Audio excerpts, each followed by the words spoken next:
تو پھر ذرا مجھے کہنا ہے نا کہ خلافت کے امامت کے امیر صدیق اکبر ہیں، محمد مصطفیٰ کے جانشین صدیق بلند آواز سے کہنا ہے نا، محمد مصطفیٰ کے جانشین صدیق اکبر ہیں، محمد مصطفیٰ کے جانشین صدیق اکبر ہیں۔ میرے نبی کا وہ یار جو غار کا بھی ساتھی ہے، جو میرے نبی کے مزار کا بھی ساتھی ہے۔ اللہ اکبر، یہ دنیا میری نبی کی ان قربت کے لمحوں کو کیسے بھلا سکتی ہے کہ جس گھڑی میری آقا نے ہجرت کے لیے تیاریاں شروع فرمائیں۔ دھیان رکھنا ہے، حضور نے ہجرت کے لیے تیاری کی، آپ اپنے حجرے اطہر کے اندر ہیں، ادھر دشمنوں نے چاروں طرف سے آ کر حضور کے گھر کا محاصرہ کر لیا۔ پلاننگ و منصوبہ یہ ہے کہ آج محمد پہ سارے قبیلے والے، تمام قبیلوں کا ایک ایک پہلوان قسم کا آدمی جو تلوار لے کے آئے گا، اکٹھے آ کر محمد پہ حملہ کریں گے، اکٹھے ہو کے اسے ماریں گے، اور ان کا جو خاندان بنو ہاشم ہے وہ اتنوں سے لڑائی بھی نہیں کر سکتا، اور اگر زیادہ سے زیادہ ہوا تو ہم انہیں دیت دے کے چپ کروا دیں گے۔ ادھر انہوں نے منصوبہ بنایا، ادھر جبریل میرے نبی کے پاس منصوبہ لے کے آ گیا۔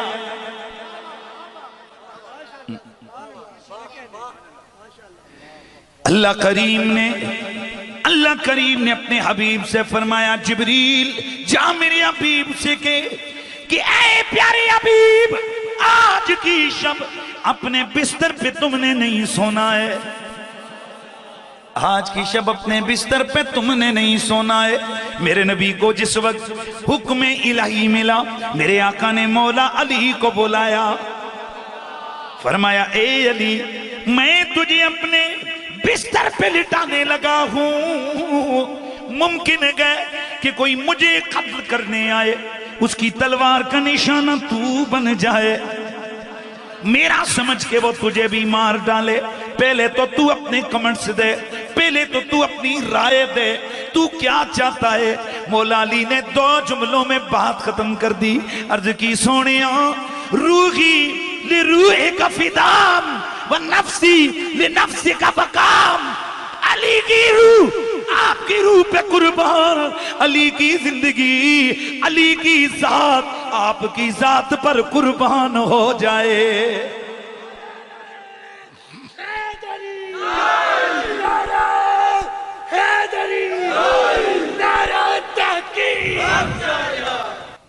بات کیا کر رہا تھا؟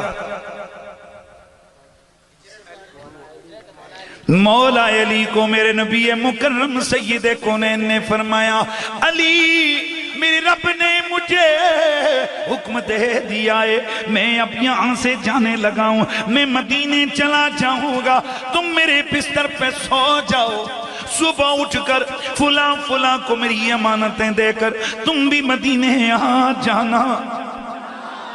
یہ جتنے بھی نبی کے دشمن تھے یہ باہر کھڑے، یہ دیکھ رہے ہیں کہ صحن میں حضور لیٹے ہیں، اور میرے نبی نے فرمایا، اے میرے پیارے علی، یہ میری خضرمی سبز چادر اپنی اوپر اوڑھ کے لیٹ جا، سو جا۔ یہ چاروں طرف سو گئے، دھیان رکھنا ہے، چاروں طرف کھڑے ہو گئے، مولا علی سو گئے۔ یہ مشرکین، میرے نبی کے گستاخ، میرے نبی کے دشمن، یہ چاروں طرف ننگی تلواریں لے کر پہرے پہ کھڑے ہو گئے کہ محمد اٹھے گا، ہم اسے شہید کریں گے۔ میرے آقا اندر سے نکلے، میرے آقا اندر سے نکلے، میرے نبی نے مٹھی میں مٹی اٹھائی، شاعت الوجوہ کہہ کر سورہ یاسین کی آیتیں پڑھتے ہوئے میرے مصطفیٰ وہاں سے گزر گئے. دھیان رکھنا ہے، ابو جہل کے سامنے سے گزر گئے. میرے نبی کی وہ جو مٹی پھینکی ہوئی تھی سارے مشرکوں کے سر پہ پڑ گئی.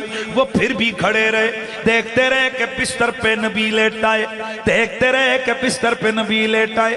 میری آقا وہاں سے گزرے، سیدھے جناب صدیق اکبر کے گھر میں چلے گئے. میرے نبی نے جا کے فرمایا ابو بکر اگر تیرے پاس ادھر کوئی ہے ان کو ادھر سے نکال دے، میں تجھ سے راز کی بات کرنے لگا ہوں. جناب صدیق نے عرض کی یا رسول اللہ یہ دو میری بیٹیاں ہیں، یہ میری رازدار ہے.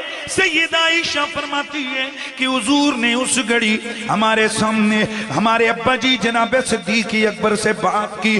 فرمایا کہ اے ابو بکر اللہ نے مجھے حکم دیا ہے کہ میں مکہ کو چھوڑوں، میں مدینے کی طرف چلا جاؤں. جناب صدیق معن کھڑے ہوئے اور عرض کیا صحبت یا رسول اللہ یا رسول اللہ. ابو بکر کی تمنا یہ ہے کہ اس سفر میں آپ اسے اپنا ساتھی بنا لیں.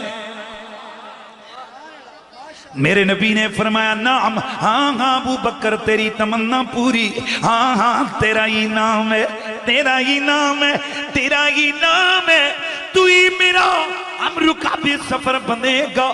سیدہ عائشہ فرماتی ہیں اللہ کی قسم جتنا ابو بکر صدیق یعنی میرے ابا جی حضرت ابو بکر صدیق جتنا یہ سن کر کہ حضور مجھے ساتھ لے کے جائیں گے، جتنا یہ سن کر وہ روئے خوشی سے، میں نے خوشی میں اتنا کسی کو روتے نہیں دیکھا ہے. جناب صدیق اکبر میرے نبی کے ساتھ سب سے پہلے میرے نبی کو کھانا کھلایا اور کھانے میں انہوں نے پوری بکری بھونی، بکری بھون کر میرے نبی کی خدمت میں پیش کی. میرے نبی نے خود بھی اسے تناول فرمایا، پھر جو بچا ہوا کھانا تھا اسے باندھنے کا حکم دیا. میرے نبی مکرم کے کہنے پہ جناب صدیق کی بڑی بیٹی حضرت اسماء بنت ابی بکر نے اپنا دوپٹہ پھاڑ کے ایک رسی بنائی، ایک بندی بنائی، بندی کہتے ہیں نا بنی، وہ بنا کر انہوں نے اس تھیلے کو باندھا جس میں یہ رخت سفر بنا ہوا ہے. ادھر میری آقا باہر نکلنے لگے. ابو جہل چکر لگاتا ہوا کبھی صدیق کے گھر آتا ہے، کبھی حضور کے گھر جاتا ہے. اب اس سے کوئی پوچھے تو صحیح اتنا تو بتا وہ تو ادھر لیٹے، اس کے عقیدے کے مطابق وہ تو ادھر لیٹے، ادھر کیوں آتا ہے؟ تو گویا اس کی چھٹی حص کہہ رہی تھی یا محمد ادھر ہوں گے یا ادھر ہوں گے. لیکن میری آقا جیسے ہی وہاں سے باہر نکلے، میری آقا حضور سید کونین نے بعد میں فرمایا کہ میں جیسے ہی دروازے سے باہر نکلا مان سامنے ابو جہل کھڑا مجھے نظر آیا. لیکن فعام اللہ عنی وعن ابی بکر، اللہ نے اسے مجھ سے اور ابو بکر سے عمدہ کر دیا. ہم سامنے سے گزرے اسے نظر ہی نہیں آئے. دھیان ہے جی سب کا، ہم ان کے سامنے سے گزرے ان کو دھیان رکھنا ہے. سارے جملہ دے رہا ہوں بہت بڑا، اور آج کی نائٹ کا سب سے بڑا جملہ ہے اور ہوش مندوں کے لیے جملہ ہے، جو ہوشیار ہو خبردار ہو ان کے لیے جملہ ہے. تو بتائیے میرے آقا جب اپنے گھر سے نکلے تو حاضر ناظر جسمانی طور پہ چلتے ہوئے گزرے نا، پر کافروں کو نظر نہیں آئے.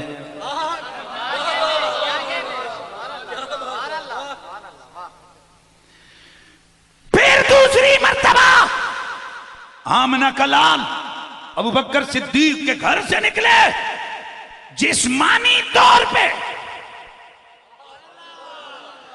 حاضر ناظر موجود بھی ہیں، دیکھ بھی رہے ہیں، پورے جسم کے ساتھ کافروں کے سامنے گزرے ہیں، نظر نہیں آئے. اب ذرا معاملہ دیکھ، صبح کا وقت ہوئے کہ آیا آنے والا چروا، کہنے لگے ہوئے کیوں کھڑے ہو؟ کہنے لگے محمد نکلیں گے ان کو ماریں گے. اس نے کہا ارے پگلو وہ تو رات کو کب کے چلے بھی گئے. ابو جہل نے اس کو ٹھونکا مارا، کہنے لگا ہٹ ہٹ تو ہمیں پاگل سمجھتا ہے؟ ہم اندھے تھے، اتنے زیادہ کھڑے تھے، ہمارے سامنے سے گیا، ہمیں نظر نہیں آیا۔ کہنے لگا صرف گیا نہیں ہے، تمہارے سر پہ ضلالت کی مٹی بھی ڈال کے گیا ہے، تمہیں رسوا کر کے گیا ہے، تمہارے سروں پہ مٹی بھی ڈال کے گیا ہے۔ انہوں نے اپنے سروں پہ ادھر سروں پہ ہاتھ مار کے دیکھا، واقعی مٹی پڑی تھی۔ پھر کہنے لگے ہیں اگر محمد گئے تو یہ کون ہے؟ مولا علی اٹھے، مولا علی اٹھے۔ اب مشرکوں کا غصہ تو عروج پہ آیا ہوگا نا۔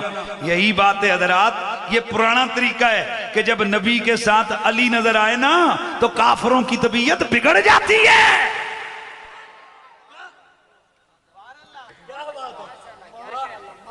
نبی کے ساتھ علی آئے، کافروں کی طبیعت بگڑ جاتی ہے۔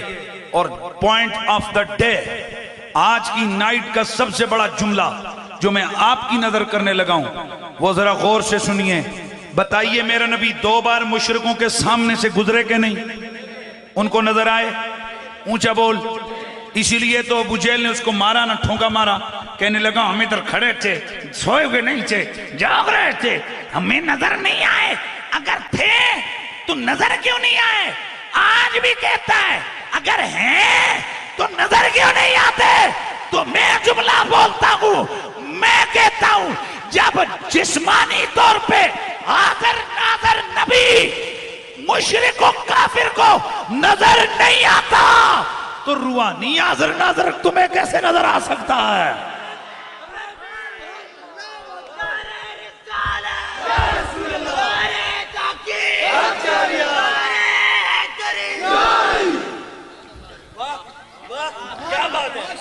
اگر آپ لوگ اس کو صحیح دل سے نہ، لیکن پرابلم یہ ہوتا ہے کہ ہم کچھ اور سوچ کے بیٹھے ہوتے ہیں، ہم طرزیں برزیں۔ اور خدا کے بندو، یہ میں نے جو جملہ بولا اس کو ذرا پھر سنو، پھر سنو، پھر سنو۔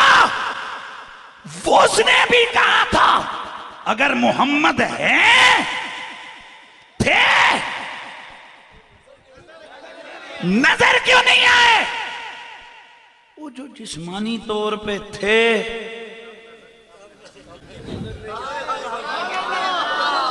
اب مجھے بتاؤ اس کو نظر نہیں آئے تو کیا وہ تھے ہی نہیں؟ تھے نا، تھے نا، اور بولنا تھے نا، تھے لیکن نظر نہیں آئے، تھے لیکن نظر نہیں آئے۔ وہ بلبلا رہا ہے، وہ چیخ رہا ہے اگر تھے تو نظر کیوں نہیں آتے؟ اسی طرح وہ جب جسمانی محمد، جسمانی طور پہ نبی حاضر بھی ہو، ناظر بھی ہو، سامنے سے گزرے، میرا رب جنہیں نہ دکھانا چاہے انہیں نظر نہیں آتا۔ اس کی وجہ یہ کہ ابو جہل کو محبوب دکھائے نہیں جاتے، ابو جہل کو محبوب دکھائے، ابو جہل کو محبوب دکھائے نہیں جاتے، جو امی لقبی ہوں وہ پڑھائے نہیں جاتے، جو امی لقبی ہوں وہ پڑھائے نہیں جاتے، ابو جہل کو محبوب۔ نعرہ تکبیر، نعرہ رسالت، نعرہ تحقیق، نعرہ حیدری۔ جو مکے سے لوٹے مدینے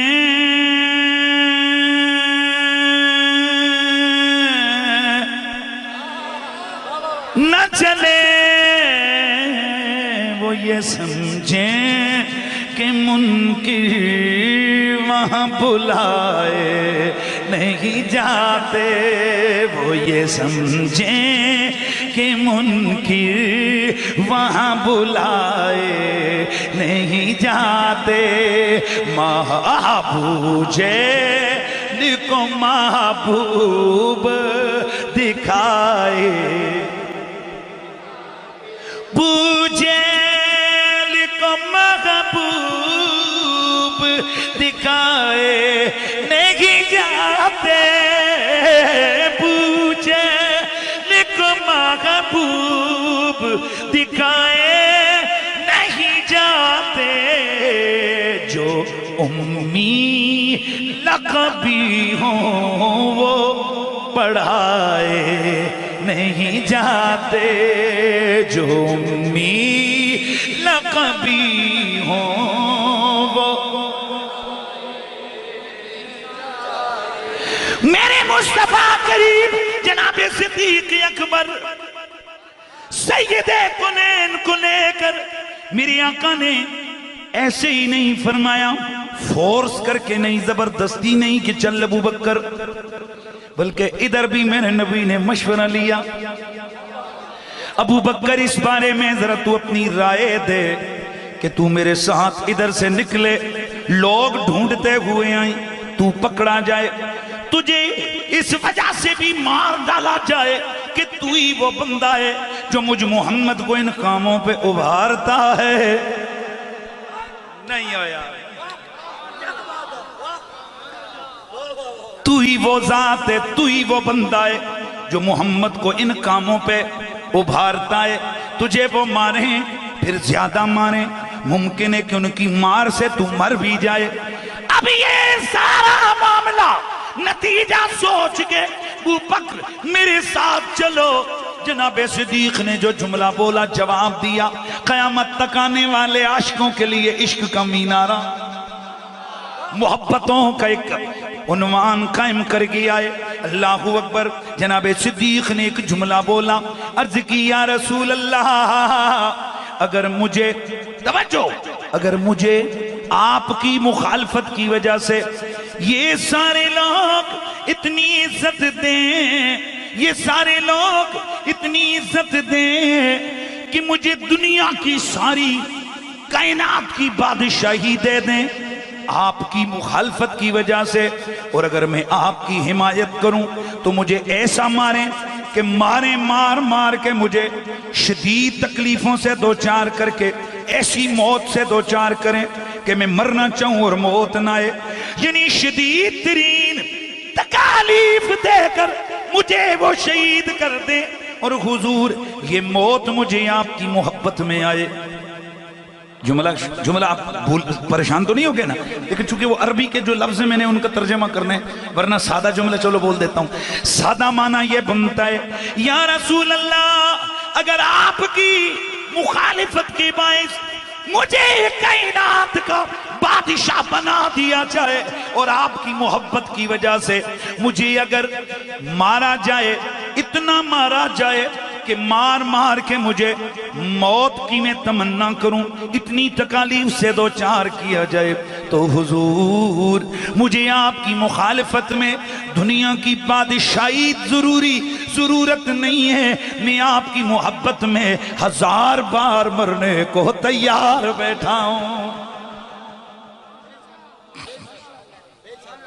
توجہ سے سننا ہے، میرے نبی مکرم نے جناب صدیق اکبر کو ساتھ لیا، میرے آقا حضور جناب صدیق کو لے کر آپ گئے غار سور کی طرف۔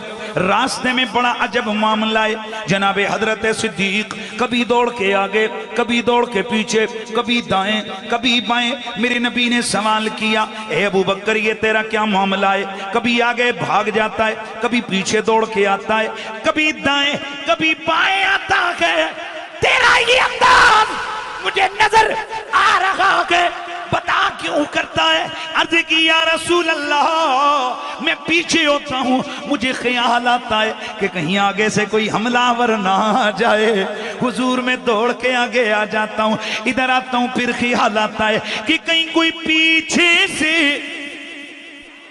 آپ پہ حملہ ور نہ ہو جائے، میں دوڑ کے پیچھے چلا جاتا ہوں، یوں ہی دائیں بائیں آ جاتا ہوں۔ حضور یہ سب اس لیے کہ میں چاہتا ہوں کہ جو وار آپ پہ ہو ابو بکر اس کے آگے ڈھال بن جائے۔ چنانچہ میرے آقا سید کونین جناب صدیق کو لے کر غار میں پہنچے۔ جناب صدیق اکبر نے عرض کی یا رسول اللہ سب سے پہلے غار کے اندر میں جاؤں گا تاکہ کوئی تکلیف ہو، کوئی اذیتناک چیز ہو، اس کا سامنا پہلے میں کروں۔ میرے نبی مکرم کو باہر کھڑا کیا، جناب صدیق اندر گئے، جا کے غار کو صاف کیا، اپنے کپڑے اتارے۔ یار آخری تھوڑی میرے ٹائم ہے تو ذرا ذوق کا اظہار کر کے سبحان اللہ کی صدا تو لگا دے۔ جناب صدیق نے اپنے کپڑے قمیص اتاری، اپنی چادر اتار کے اس کو سوراخوں کے اندر ڈالا تاکہ سوراخ بند ہو جائیں۔ پھر باہر آئے، جسم کے اوپر آپ کی قمیص مبارک نہیں ہے۔ میرے نبی نے پوچھا اوے ابو بکر گیا تھا تو کپڑے تھے، باہر آیا ہے تو قمیص کدھر ہے؟ عرض کی یا رسول اللہ میں نے اپنے کپڑے ان سوراخوں میں رکھ دیے تاکہ کوئی اذیت دینے والی چیز اندر نہ آ جائے۔ میرے نبی کے ادھر ہی ہاتھ اٹھ گئے، یا اللہ قیامت والے دن جب تو مجھے جنت میں لے کے جائے تو ابو بکر کو میرے ساتھ میرے والے درجے میں ساتھ رکھنا ہے۔ ابھی میرے مصطفیٰ کھڑے تھے، کتنے میں جبریل امی آئے، انہوں نے آکے عرض کی یا رسول اللہ قد یستجاب لک، حضور آپ نے دعا فرمائی ہے، آپ کی دعا کو رب نے قبول فرما لیا ہے۔ میرے آقا اندر گئے، جناب صدیق اکبر بھی اندر ہے، ساری غار کو بند کر دیا۔ ایک سوراخ ہے، جناب صدیق نے ادھر اپنا پاؤں رکھا، اتنے میں ایک زہریلا سانپ، رات کا وقت ہے، آیا، آ کر اس نے جناب صدیق کے پاؤں پہ ڈسا، جناب صدیق اکبر کے پاؤں پہ ڈسا۔ جناب صدیق اکبر نے پہلے تو درد برداشت کیا، اس نے پھر زہر انجیکٹ کیا۔ جناب صدیق بتقاضۂ بشریت درد سے بلبلاتے ہوئے آپ کی آنکھوں سے آنسو ٹپکے، سیدھے والدہا کے مکھڑے کے ان آنسوں نے بوسے لے لیے۔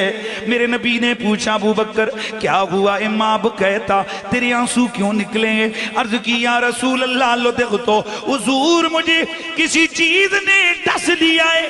میرے نبی نے جناب صدیق کے پاؤں کے جہاں ڈسا ہوا نشان تھا ڈسنے کا، میرے نبی نے لوہاب لگایا، وہ شفا والا لوہاب لگا، فوراً اس سانپ کی زہر واپس آ گئی۔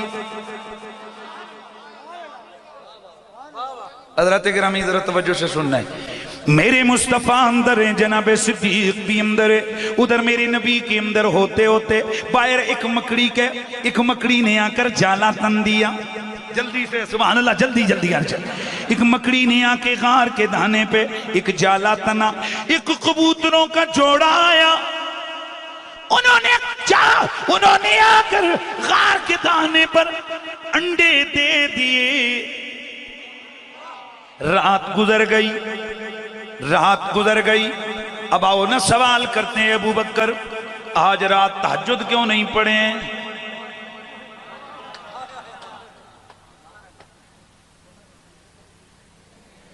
اے ابو بکر صدیق آج کی رات تہجد کدھر گئے؟ آج کی رات کی وہ آہے سحرگاہی کدھر گئی؟ آج کی شب کی نوافل کدھر گئے؟ تو جناب صدیق گویا عرض کرتے ہو، گویا جناب صدیق یہ فرماتے ہو، اور مجھ سے سوال کرنے والے نہ عشقاں وچ پھنسا سانو، نہ علماں وچ پھنسا سانو، کوئی یار دی گل سنا سانو، کوئی یار دی گل سنا سانو، اتے علماں دا سکہ نہیں چلدا جتے عشق یوراں دا ڈیرا ہے۔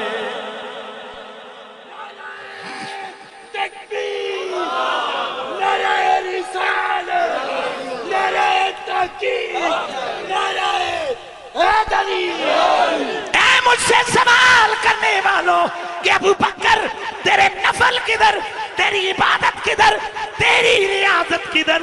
تو جواب ابو بکر کا یہ ہے کہ ابو بکر نماز بھی پڑھتا ہے امر الہی پر، روزہ رکھتا ہے حکم الہی پر، زکوٰۃ دیتا ہے حکم الہی پر، لیکن ابو بکر کی نظر میں سب سے بڑی نیکی آمنہ کے لال کی حفاظت ہے۔ حضرات ہمارا دماغ خراب نہیں ہے کہ ہم مولویوں، پیروں، مفکروں، محدثوں کو چھوڑ کے ممتاز قادری کے نعرے لگاتے ہیں۔ بعض نیکیاں ایسی ہوتی ہیں کہ جو کروڑوں نیکیوں پہ بھاری آ جاتی ہیں۔ ابو بکر صدیق نے ساری زندگی نمازیں تھوڑی پڑھی ہیں، روزے تھوڑے رکھے ہیں، حج نہیں کیا ابو بکر صدیق نے۔ ساری باتیں ریاستیں جناب صدیق کی موجود ہیں، لیکن میرے نبی نے جب کمپیریزن کیا نا تو فرمایا عمر کی زندگی بھر کی نیکیاں ایک پلڑے پہ میرے ابو بکر صدیق کی، ایک وہ غار والی نیکی دوسرے پلڑے پہ ابو بکر کا پلڑا پھر بھی بھاری ہے۔ سوال یہ پیدا ہوتا ہے کہ ابو بکر صدیق کی نماز والی نیکی حضور نے کیوں نہیں یہاں کوٹ کیا اس کو؟ کیوں نہیں جناب صدیق کے روزے کو میرے مصطفیٰ لے کے آئے، حج کو لے کے آئے؟ پتہ چلا نماز بھی اچھی ہے، روزہ بھی اچھا ہے، زکوٰۃ بھی اچھی ہے، حج بھی اچھا ہے، سب کچھ اچھا ہے، لیکن یاد رکھیے رسول اللہ کی ذات اور ناموس کی حفاظت یہ سب سے بڑی نیکی ہے۔ اس لیے ممتاز قادری ہے تو پولیس والا، آج نہیں تیر کل سارے علی علی کہن گے۔ ابھی تو سال گزرے، ہائی کورٹ کا جج بھی کہہ اٹھا کہ اگر گستاخوں کو پابند نہیں کرو گے تو کوئی ممتاز قادری پیدا ہو جائے گا۔ حضرات پولیس والا تھا، محلے سے جا کے پوچھو نا کتنی کوئی نمازیں روزے کرتا تھا، کیا کرتا تھا؟ 10 سال گورنمنٹ کی نوکری کی ہے، محلے والوں کو بھی نہیں پتا تھا یہاں ممتاز نام کا کوئی لڑکا رہتا ہے۔ کوئی سپاہی رہتا ہے جو پولیس کی نوکری کرتا ہے، کیونکہ صبح ایک نہرے آنا، دوسرے نہرے جانا، چپ چاپ اپنا چپ کر کے گھر میں گئے، پھر آگئے اور اپنا معاملات ختم۔ میں یورپ میں گیا، انگلینڈ میں گیا، دنیا کے جس کونے میں گیا، یار بلوچستان کے اس صحراؤں میں گیا، میں نے ممتاز قادری کا نام لیا، عاشق تڑپ کے اٹھ گئے۔ میں نے تخیل میں خیال میں میں نے ممتاز قادری سے سوال کیا، ارے ممتاز یار کوئی وجہ تو بتا، یہ تیرا نام ہر ایک کے سینے میں کیسے پیوست ہو گیا یار، ان کے دلوں کی کتاب پہ تیرا نام کیسے رقم ہو گیا؟ تو وہ کہتا ہے جب تک گورنمنٹ کی نوکری کرتے رہے محلے والے بھی نہیں پہچانتے تھے، 3 سیکنڈ مدینے والے کی نوکری کی ساری دنیا والوں کے دلوں میں۔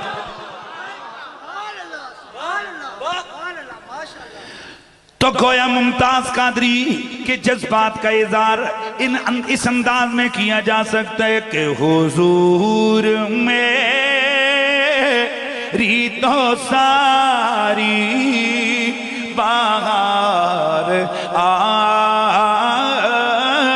سے گئے، حضور میری تو ساری بہار۔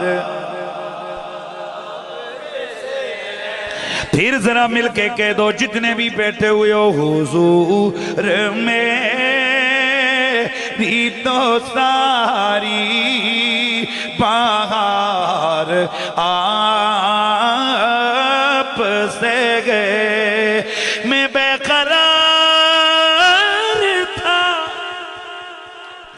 بے قرار ہوں، میرا قرار آپ سے ہے، حضور میں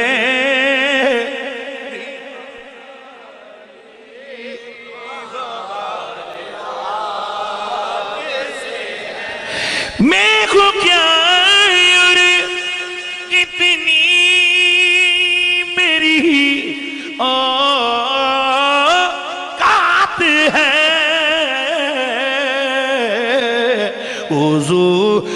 میرا تو سارا وقار آپ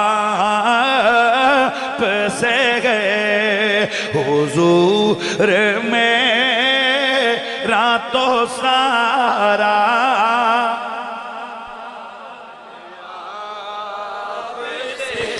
جناب صدیق غار کے اندر ایک سوال تو پیدا ہوتا ہے غار کے اندر یہ تو آپ کئی روایات میں پڑھ چکے ہوں سن چکے ہوں گے کہ جب رخت سفر باندھا جناب صدیق نے کچھ کھانے کے لیے چیزیں رکھیں پینے کے لیے کچھ پانی رکھا کچھ اور بھی استعمال کی چیزیں رکھی لیکن کوئی یہ ثابت نہیں کر سکتا کہ ابو بکر صدیق نے سامان میں کوئی چراغ رکھا ہو کوئی شمع رکھی ہو کوئی روشنی کا آلہ رکھا ہو حالانکہ رات کے وقت اگر کوئی سفر کے لیے نکلے تو پہلی ضرورت روشنی کی ہوتی ہے اے ابو بکر رات کی تنہائی میں جب تم نے سفر وہ بھی پہاڑی کا سفر کہ اگر ایک قدم بھی غلط پڑ جائے لڑک کے نیچے چلے جاؤ اتنا لمبا سفر تم نے طے کرنا ہے پھر تم نے روشنی کا بندوبست کیوں نہیں کیا ہے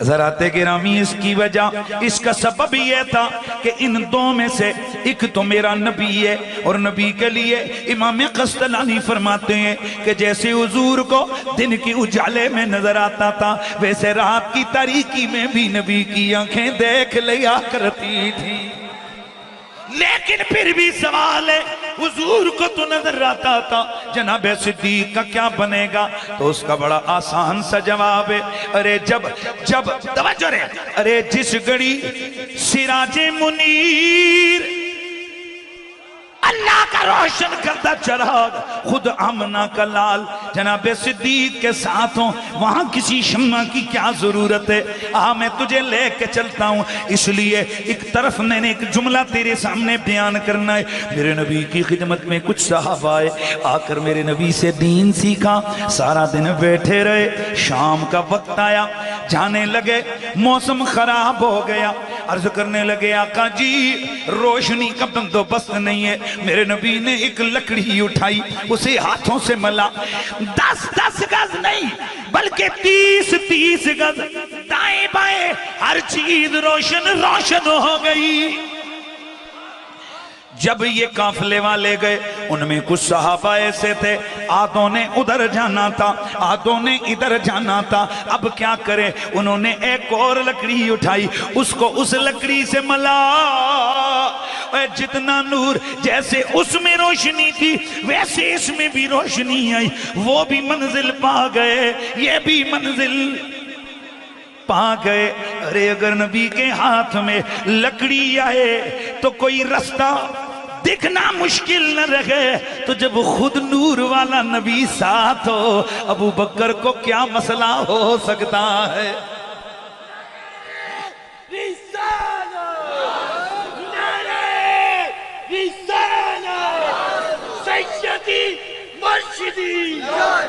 جناب صدیق اکبر غار کے اندر ہے امام توجہ رہے امام ابو نعیم نے اس کو لکھا ہے امام جلال الدین سیوطی نے بھی لکھا ہے کہ جناب صدیق نے عرض کی رات کا وقت ہے العطش یا رسول اللہ یا رسول اللہ مجھے پانی کی ضرورت ہے میرے نبی مکرم سید کونین نے فرمایا اے ابو بکر جا غار کے دہانے پہ ادھر تجھے پانی ملے گا جناب صدیق اٹھے غار کے دہانے پہ گئے وہاں سے پانی پیا واپس آئے میرے نبی نے پوچھا کیف وجدت الماء پانی کیسا تھا ابو بکر عرض کیا آقا جی احلو من العسل یہ تو شہد سے زیادہ میٹھا تھا احلو من العسل و ابید من اللبن یہ دودھ سے زیادہ سفید تھا حضور کستوری سے زیادہ خوشبودار تھا میرے نبی نے سوال کیا فرمایا ابو بکر یہ بتا کہ تجھے کیا معلوم ہے کہ یہ پانی کدھر سے آیا ہے عرض کی یا رب جانے یا اس کا رسول جانے یا اللہ جانے یا اس کا رسول جانے۔ میرے نبی مکرم نے فرمایا اے ابو بکر تیری پیاس کے لیے، تیری پیاس بجھانے کے لیے رب قدیر نے میرے کہنے پر جنت کی نہر کا پانی یہاں جاری فرمایا تھا۔ اور جو تو پی کے آیا ہے نا، یہ کیا ہے؟ یہ جنت کا شربت تھا، یہ جنت کا مشروب تھا جو تو پی کے آ گیا۔ تو خیر جناب صدیق اکبر نے رات گزاری، دھیان ہے جی، دھیان ہے نا؟ تو سانپ نے ڈسا جناب ابو بکر کو، ایک جملہ پہلے دیا، ایک جملہ یہ آنے لگا ہے۔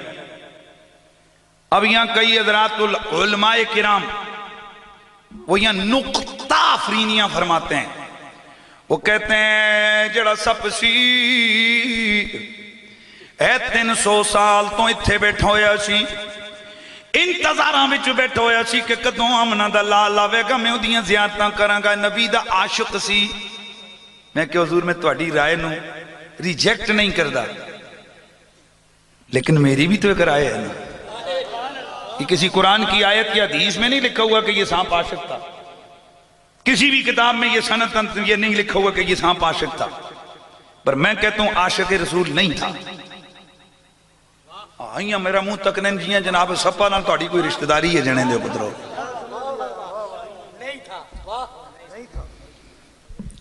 یہ سانپ عاشق رسول نہیں تھا،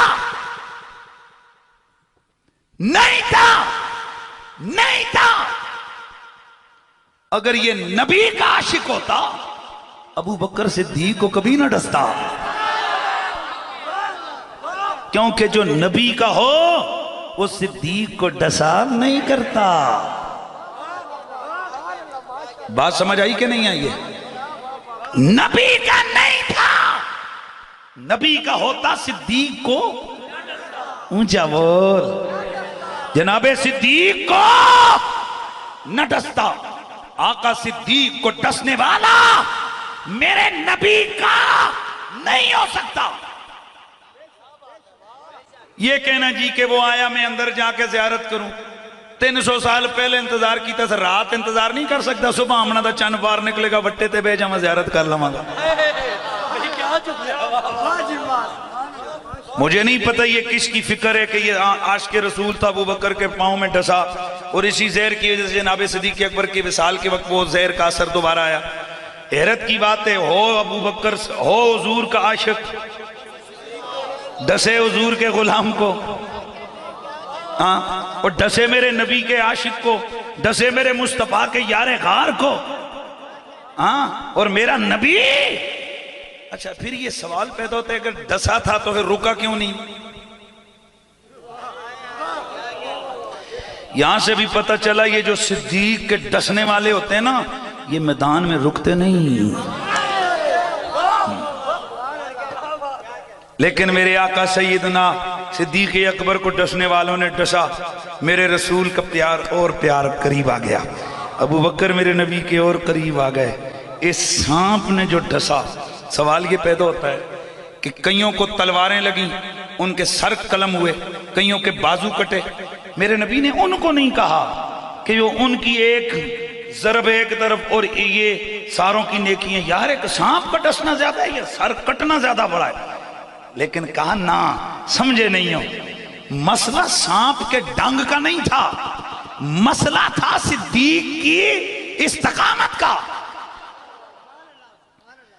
گویا حضور کو ڈنگ سہتے رہے اور یہ برداشت اور گوارا نہیں کیا کہ یہ زہریلا حضور کی طرف آ جائے۔ پتہ چلا زہریلوں کو حضور سے دور کرنا یہ صدیقیوں کا کام ہوتا ہے۔